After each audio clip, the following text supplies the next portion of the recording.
Hey everyone, hope you're doing great today. Reviewing another book. I'm excited about this book to share this with you. It's called Going All In by Mark Batterson. Phenomenal read, very simple, short read, about 50 pages. And one of the things he talks about is going all out, like God is everything or God is nothing. And I'm all in. I'm sold out. I know that following the will of God, there's no insurance plan. That's what he talks about. It's not an insurance plan. It's a courageous plan. He speaks of it as being a daring plan.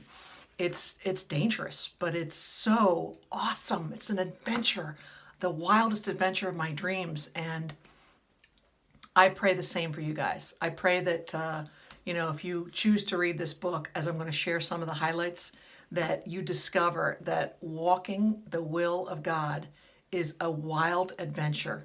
And the miracles and the promises that happen, because it's not about us doing anything. Sure, we have to take action and we have to be willing to let go and, trust.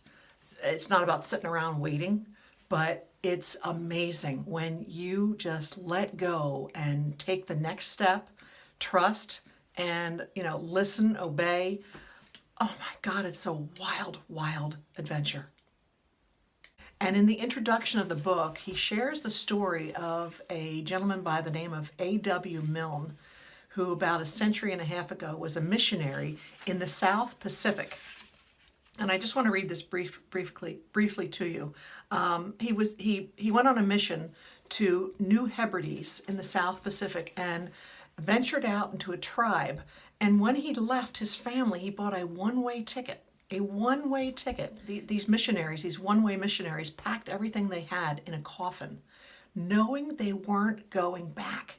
And he went into this mission field like completely like, what's going to happen? I make it decapitated.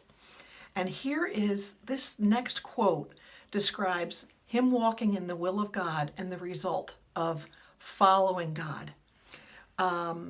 When he died, the tribe members buried him in the middle of their village, and they inscribed this epitaph on his tombstone.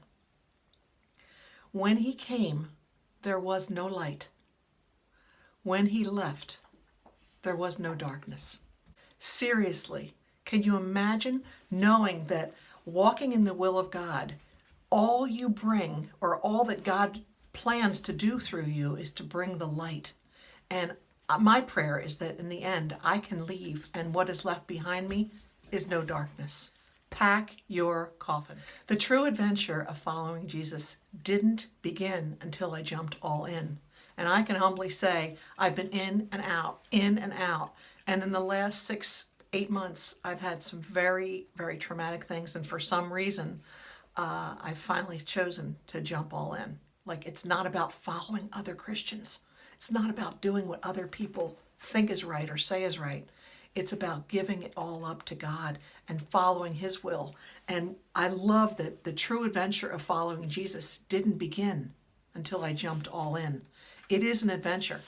He also talks about you can't just pray like it depends on God. You also have to work like it depends on you. And that's not about knowing and believing that you're going to resolve this. It's about letting God work through you. He says all bets are off because all bets are on God. We want to do amazing things for God. It's not how it works.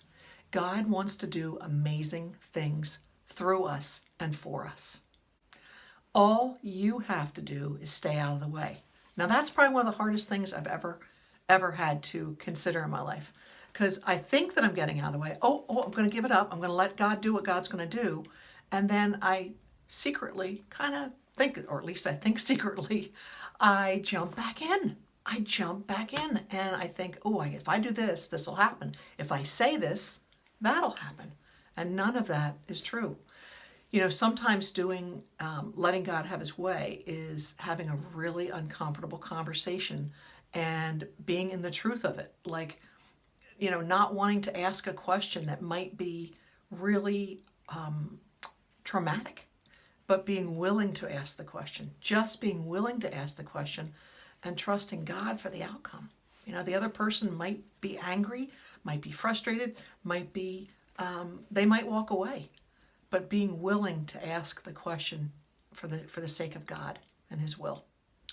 In the last part of his book, Mark discusses the rich young ruler back in Jesus' time, where Jesus said, I am asking you to leave everything behind and follow me. And this quote is just brilliant. He says, don't accumulate possessions, accumulate experiences.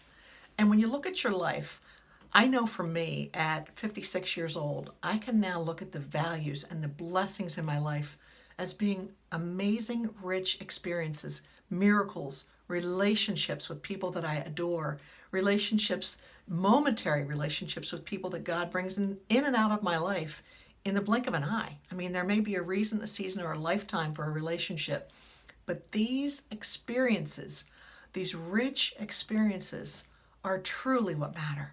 It's not about what I have or what I'm seeking to attain in the physical world, because it's all dissipating. It's disappearing in the blink of an eye. So I pray that this has blessed you guys. A great read, going all in, going all out for Christ, and letting His will be the amazing journey that you get to experience, an adventure of a lifetime. God bless you.